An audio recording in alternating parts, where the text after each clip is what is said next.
Here's Michael at the foul line. A shot on Elo. Good! The Bulls win it! Let's go!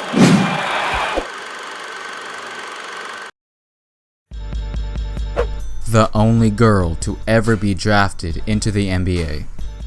It might not be politically correct, but most people's opinion is that men are far more superior than women when it comes to the game of basketball. And we all remember the debates in the past surrounding the topic of women possibly playing in the NBA, like Lisa Leslie, Brittany Griner, and Cheryl Miller, who many have said was better than her Hall of Fame brother Reggie Miller when they were growing up. But unfortunately, they couldn't quite squeeze into the pro ranks of the men's league. And to this day, there has never been a girl drafted into the NBA, and most likely never will be, considering the evolution of skill and athleticism that the upcoming generation of guys will obtain. But wait, I stand corrected. There actually has been a female that was drafted in the NBA, and her name was Lucia Harris. And today, I'm gonna tell you all about her, so sit back and enjoy the video. Lucia Harris was born in Minter City, Mississippi on February 10th, 1955. Her parents were Ethel and Willie Harris, who were both vegetable farmers. She was a part of a huge family consisting of 10 other siblings. Growing up, all of her brothers and one of her sisters played basketball. Lucia Harris went to Amanda L.C. High School, where she won the MVP award 3 years in a row. She was the team captain and made a spot on the state all-star team. She also broke her school record by scoring 46 points in one game.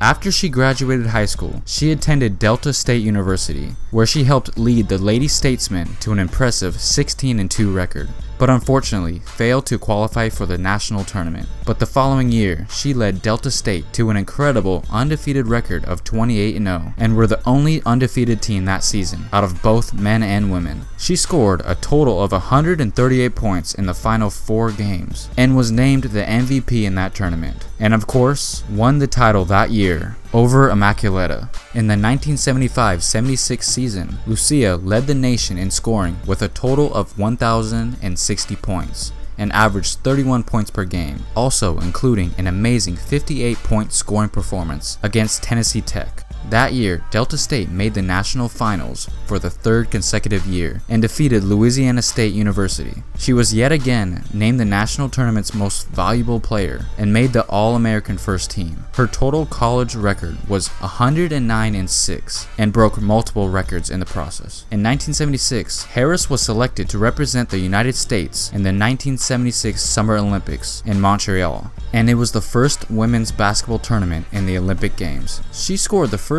ever points in women's Olympic basketball history. She averaged 15.2 points per game while representing the US, but they ended up only winning the silver medal. After that, she was ready to start her professional career, and in the 7th round of the 1977 NBA draft, she was selected by the New Orleans Jazz with the 137th pick, back when the draft had more than 2 rounds. And she became the first ever woman to ever be drafted by an NBA team, right? Okay, here's where it gets tricky. Technically, there was another woman that was drafted by an NBA team in 1969, and her name was Denise Long, who was selected by the San Francisco Warriors. However, the NBA put a stop to it and voided the Warriors' selection of Denise Long, not allowing her to be on the team. But that was 8 years earlier, and because of that void preventing Denise to be with the Warriors, that means that Lucia Harris became the first and only woman ever officially drafted. Everyone thought that it was a joke at first, including herself, but the New Orleans Jazz was serious and expressed great interest in her ability. But Lucia Harris never got a chance to lace them up and step foot on an actual NBA court with the guys, because it turned out that she was pregnant at the time, which made her unable to attend the Jazz's training camp. Even though she couldn't play for the Jazz because of personal reasons, she still managed to get selected in the draft ahead of 33 other male players.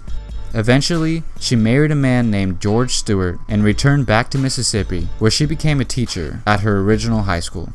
In 1992, she became the first African American woman to ever be inducted to the Naismith's Memorial Basketball Hall of Fame.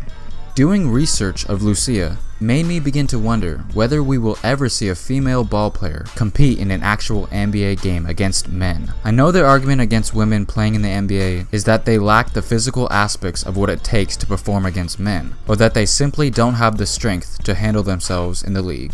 But I have a feeling that one day a woman will possess an insane amount of pure skill and ability that just maybe they will get a chance to play against their male counterparts. Now, to further my point about strength and how it shouldn't be a barrier to women entering the NBA, I will use the example of Kevin Durant. When he attended the draft combine in 2007, people mocked and laughed at him because of his inability to bench press 185 pounds, and they said that possibly could be a problem for him in the NBA. But almost immediately, he proved that having pure talent and skill can make up for the lack of build and strength. And he said it best when reflecting back on that year's combine.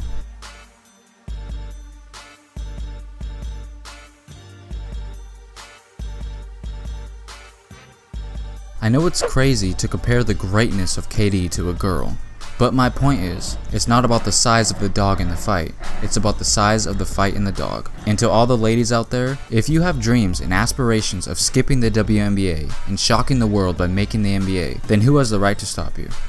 Now I want to know, do you guys think there ever will be a girl to eventually make it into the NBA?